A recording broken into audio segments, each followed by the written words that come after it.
Hello students, तो चलिए start करते हैं अपना वीडियो लेक्चर।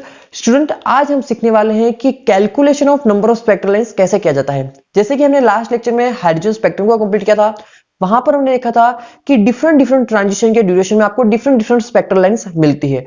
उनकी स्पेसिफिक सीरीज भी हमने स्टडी की थी, जैसे कि Lyman, Balmer, Paschen, Brackett, Pfund and Humphreys. इस तरह से डिफरेंट डिफरेंट सीरीज को भी हमने कंप्लीट किया था। उसके बाद आज हम उस स्पेक्ट्रल लाइंस को कैलकुलेट करना सीखेंगे। मैं मीनिंग समझाता हूं आपको। देखो, जैसे कि टॉपिक लिख लेते हैं पहले तो, calculation of maximum number of spectral lines. Okay, हमारे पास मान लो कि ट्रांजिशन है कोई n इज इक्वल टू 5 से 1 के बीच में कोई ट्रांजिशन है। ठीक है, तो ये डिफरेंट डिफरेंट एनर्जी लेवल बना लूं मैं। n इज इक्वल टू 5 हो गया, ये n इज इक्वल टू 4 हो गया, ये n इज इक्वल टू 3 हो गया, then 2 and last one is 1। तो ये क्या आ गया हमारे पास, फिफ्थ एनर्जी लेवल से फर्स्ट एनर्जी लेवल के बीच में ट्रांजिशन आ गया। मैं सिंपल सा हाइड्रोजन के लिए बात करूं, ठीक है, मैं मान लेता हूं कि मैं हाइड्रोजन एटम के लिए स्टडी कर रहा हूं। तो देखो यहां पर कितनी स्पेक्ट्रल लाइंस जनरेट हो सकती है। तो देखो, अगर इलेक्ट्रॉन हायर एनर्जी लेवल में है, इलेक्ट्रॉन मेरा कहां है, हायर एनर्जी लेवल में है, तो वहां से क्या आएगा, लोअर एनर्जी लेवल में आएगा। तो हायर एनर्जी लेवल से लोअर एनर्जी लेवल के ड्यूरेशन में जब वो ट्रांजिशन करेगा, जब वो हायर एनर्जी लेवल से लोअर एनर्जी लेवल में जंप करेगा, तो कितनी डिफरेंट डिफरेंट वो स्पेक्ट्रल लाइंस को जनरेट कर सकता है, उसी का हमें क्या करना है, यहाँ पर कैलकुलेशन करना है। तो देखो मैं आपको समझाता हूं।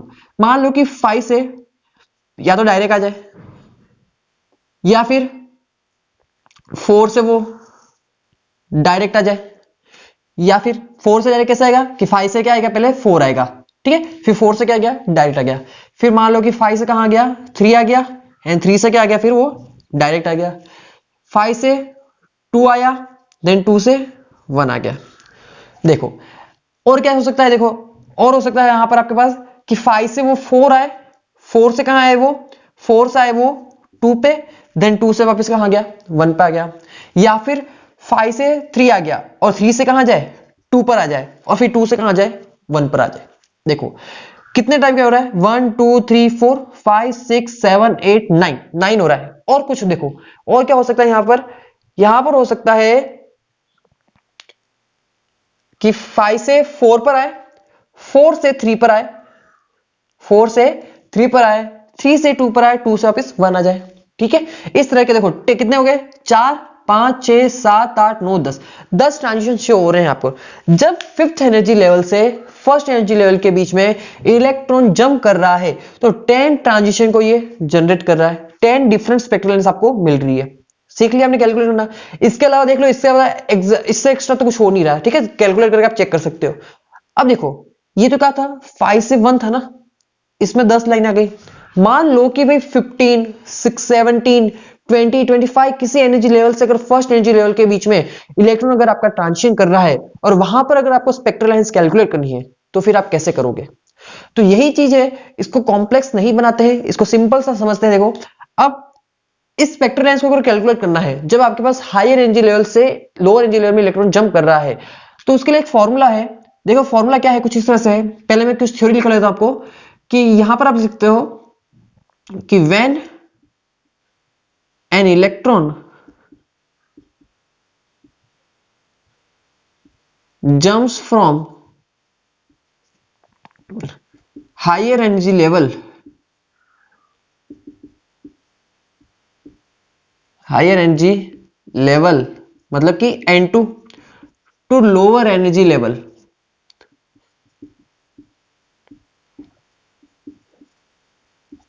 N1, it emitted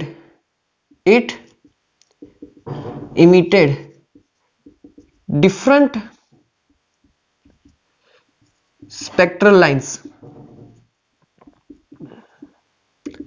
एंड इस स्पेक्ट्रल लाइंस को कैलकुलेट करने का फॉर्मूला क्या हो जाएगा, देखिए फॉर्मूला आ जाएगा N2 minus N1 into N2 minus N1 plus 1 divided by 2।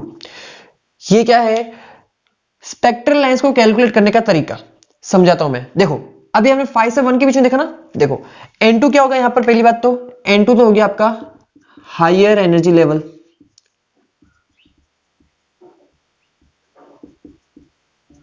N1 क्या हो गया आपका लोअर एनर्जी लेवल।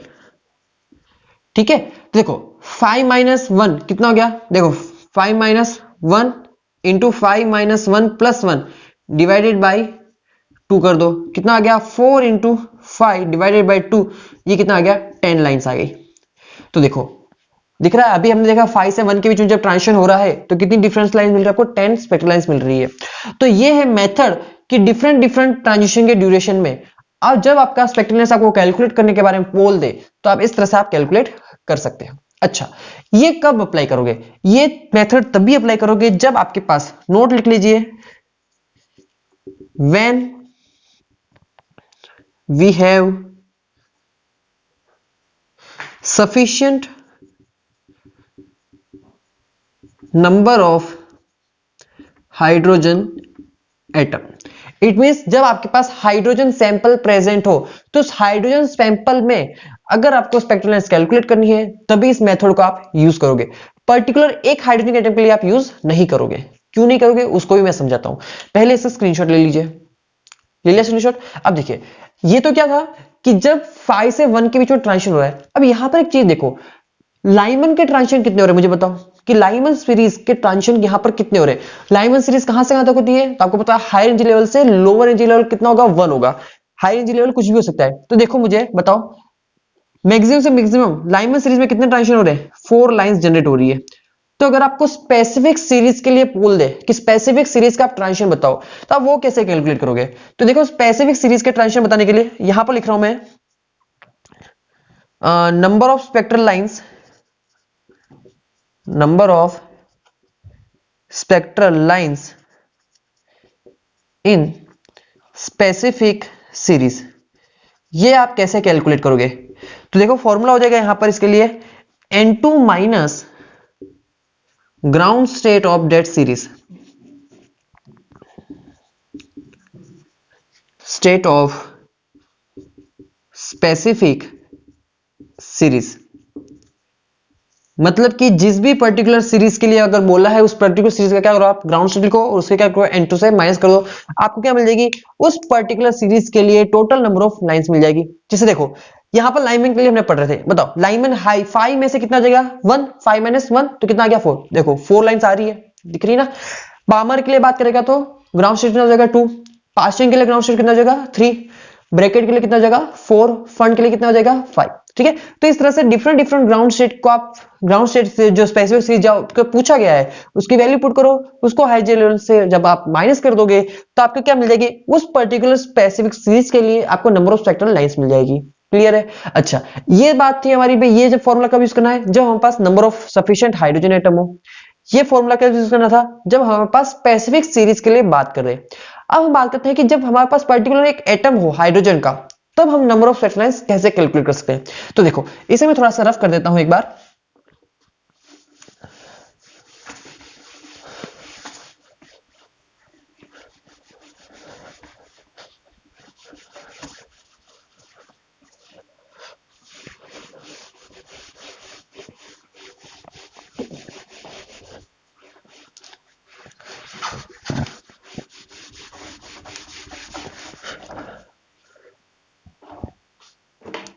देखो अब अभी हमने बोला कि when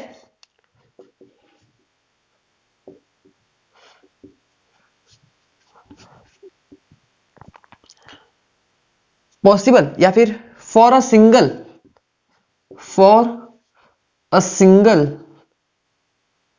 hydrogen atom, for a single hydrogen atom maximum possible lines. एक सिंगल हाइड्रोजन एटम के लिए मैक्सिमम पॉसिबल लाइंस कितनी होगी, यहां पर क्या बोला मैक्सिमम बोला है। ठीक है, तो देखो जैसे कि मैं 5 से 1 के बीच में वापस देखो ट्रांजिशन, ये मेरे n इक्वल टू 5, ये 4, 3, 2 एंड 1। अब देखो यहां पर कहां से कहां तक देख रहा हूं मैं, 5 से 1 के बीच में पर्टिकुलर एक हाइड्रोजन एटम के लिए maximum number of possible lines दिख रहा हूं। तो बताओ मैक्सिमम क्या हो सकती है। मान लो कि यहां पर मेरा इलेक्ट्रॉन है, ठीक है, तो यहां से 5 से कहां है 4 आए, 4 से 3 आए, 3 से 2 आए, 2 से 1 आए। बताओ मैक्सिमम नंबर ऑफ लाइंस कितनी मिल सकती है। सिर्फ 1 2 3 4, 4 ट्रांजिशन आपको मिल सकता है। देखो वापस समझो, यूं तो बहुत सारी हो सकती है लेकिन मैक्सिमम कितनी हो सकती है, तो मैक्सिमम सिर्फ 4 ही ट्रांजिशन हो सकता है यहां पर। देखो और समझो, मान लो कि 5 से कहां आ जाए 4 आ जाए, 4 से आ जाए वो 2, और 2 से कहां आ जाए 1 आ जाए। बताओ यहां पर कितना ट्रांजिशन हुआ, सिर्फ 3 हुआ। ये तो होने से रहा कि 2 से वापस 3 जाए, ये तो नहीं होगा ना, क्योंकि हम जंप की बात कर रहे हैं इस टाइम पे। फिर मान लो कि 5 से 4 आ जाए, 3 से 2 आ जाए, और 2 से वापस 1 आ गया। बताओ इसमें भी कितना होगा 3। तो मैक्सिमम ट्रांजिशन कितना हो रहा है, बाकी में सिर्फ 3 ही हो रहा है, लेकिन यहां पर देखो कितना हो रहा है 4 हो रहा है। तो यहां पर फॉर्मूला क्या हो जाएगा N2 माइनस N1, क्या हो जाएगा N2 माइनस N1, कि पर्टिकुलर एक हाइड्रोजन एटम के लिए या पर्टिकुलर किसी भी एटम के लिए अगर आपको मैक्सिमम पॉसिबल ट्रांजिशन, अगर मैक्सिमम पॉसिबल लाइंस आपको बतानी है, तो उसका फॉर्मूला क्या हो जाएगा N2 माइनस N1। तो 5 माइनस 1 कितना हो गया 4, आ गया आंसर। सही है, तो ये है मेथड स्पेक्ट्रल लाइंस कैलकुलेट करने का। चलिए इसे जल्दी से स्क्रीनशॉट लीजिए आप इसका, फिर मैं आपको कुछ न्यूमेरिकल करवाता हूं। ये question, electron in hydrogen atom jump from some higher level up to third energy level. If 6 spectral lines are possible for the transition, find the initial position of electron. तो देखिए स्टूडेंट, यहां पर आपको क्या बताना है कि आपका जो हाइड्रोजन एटम है, उस हाइड्रोजन एटम में हायर एनर्जी लेवल से लोअर एनर्जी लेवल कितना है N/3। हायर एनर्जी लेवल से लोअर एनर्जी लेवल के बीच में जब ट्रांजिशन हुआ तो 6 स्पेक्ट्रल लाइंस जनरेट हुई है। ओके, ये क्या बोला इसने, 6 स्पेक्ट्रल लाइंस जनरेट हुई है। फिर इसने बोला है कि अगर 6 स्पेक्ट्रल लाइंस जनरेट हुई है तो आपको ये बताना है कि इनिशियल पोजीशन इलेक्ट्रॉन की क्या थी, मतलब कि आपको हायर एनर्जी लेवल की आपको वैल्यू बतानी है। तो देखिए स्पेक्ट्रल लाइंस का फॉर्मूला क्या हो जाएगा, spectral lines is equal to N2 minus N1 into N2 minus N1 plus 1 divided by 2। Spectral lines कितनी जनरेट हो रही है 6 is equal to high energy level आपको पता नहीं है तो इसे इनपुट कर देता हूं, माइनस लोअर एनर्जी लेवल कितना है आपको पता है 3। यहां पर क्या आ जाएगा n minus 3 plus 1 divided by 2। Clear है, चलिए इसे सॉल्व करते हैं। देखो ये कितना आ जाएगा 12 is equal to n minus 3 into n minus 2 हो जाएगा। तो इसे आप सॉल्व कर लीजिए, 12 इज इक्वल टू क्या हो जाएगा n square minus 5n plus 6। ठीक है, 12 को इधर भेज दो तो कितना हो गया n square minus 5n minus 6 is equal to 0। चलिए अब क्या बन गई, ये एक इक्वेशन बन गई है, इसे आपको सॉल्व करना है। सॉल्व कैसे करोगे, बस वही है कि मल्टीप्लाई करने पे क्या जाए 6 और ऐड करने पे क्या जाए 5 आ जाए। तो इसे सॉल्व कर लो, ये हो जाएगी n square minus 6n plus n minus 6 is equal to 0। यहां पर इस सब आप सॉल्व करोगे तो हायर एनर्जी लेवल की वैल्यू कितनी आ जाएगी 6 आ जाएगी। तो here is your answer. It means आपका जो electron higher energy level initial position electron क्या है 6 है, हायर एनर्जी लेवल कितना है 6 और लोअर एनर्जी लेवल कितना है 3। इस ट्रांजिशन के ड्यूरेशन में जब इलेक्ट्रॉन 6 से थर्ड एनर्जी शेल में जब ट्रांजिशन करेगा तो 6 स्पेक्ट्रल लाइंस का वो जनरेशन करेगा। तो ये है आपका आंसर। चलिए अब मूव करते हैं आगे बेटा, इसको जल्दी से नोट कीजिए, फिर हम एक और न्यूमेरिकल आपको कराता हूं, फिर एक न्यूमेरिकल मैं आपको होमवर्क में दूंगा। Here is the question, in hydrogen like sample electrons makes transition from fourth excited state up to second excited state, then फिर आपको 4 ऑप्शन दिए।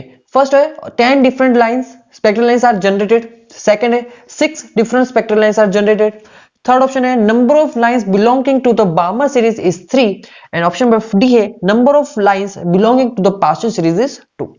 ये मल्टीपल चॉइस टाइप क्वेश्चन है। ठीक है, तो देखो सॉल्व करते हैं इसे। देखिए फर्स्ट आपको क्या बोला है कि जब आपके पास इलेक्ट्रॉन फोर्थ एक्साइटेड स्टेट से सेकंड स्टेट में ट्रांजिशन कर रहा है हाइड्रोजन एटम में, मतलब फोर्थ एक्साइटेड स्टेट कौन सी होगी n इज इक्वल टू 5 हो जाएगा। ठीक है, 5 देन 4 3 एंड 2। सिंपल सा बोला उसने कि फोर्थ एक्साइटेड स्टेट से जब सेकंड स्टेट में इलेक्ट्रॉन जब ट्रांजिशन करेगा तब फर्स्ट बोला है कि 10 डिफरेंट लाइंस आर जनरेटेड। चलो चेक करते हैं कि कितनी लाइंस जनरेट होती है। n2 minus n1 into n2 minus n1 plus 1 divided by 2। कितना हो जाएगा? हाई एनर्जी लेवल कितना हो जाएगा? 5। तो 5 माइनस लो एनर्जी लेवल कितना है? 2। 5 minus 2 into 5 minus 2 plus 1 divided by 2। Solve कर लीजिए इसे, ये कितना हो जाएगा? 3 इंटू ये कितना हो जाएगा? 4 अपॉन 2, ये कितना आ गया? 6 लाइन। इट मीन्स कि जब 5 से फोर्थ एक्साइटेड स्टेट से सेकंड स्टेट में जब ट्रांजिशन होगा हाइड्रोजन एटम के लिए, तो 6 स्पेक्ट्रल लाइन जनरेट होगी। तो ऑप्शन नंबर ए तो क्या हो गया? रॉन्ग हो गया।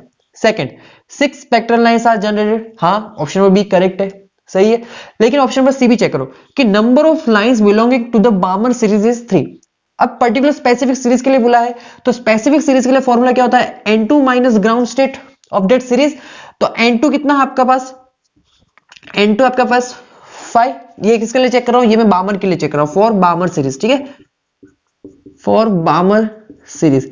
तो फॉर्मूला हो जाएगा n2 minus ground state of that series. तो n2 क्या हो गया? 5 माइनस बामर के लिए ग्राउंड स्टेट कितनी होती है?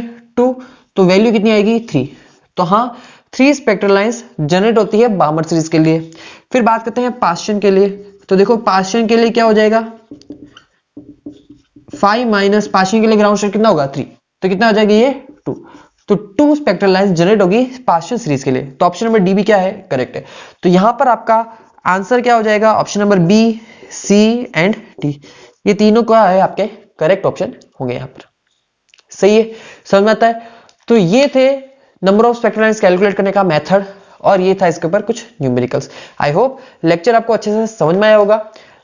अगर आपको लेक्चर समझ में आए तो वीडियो को जरूर लाइक करना एंड कमेंट बॉक्स में जरूर रिव्यू देना कि आपको लेक्चर कैसा लगा। मिलते हैं नेक्स्ट लेक्चर में नए टॉपिक के साथ।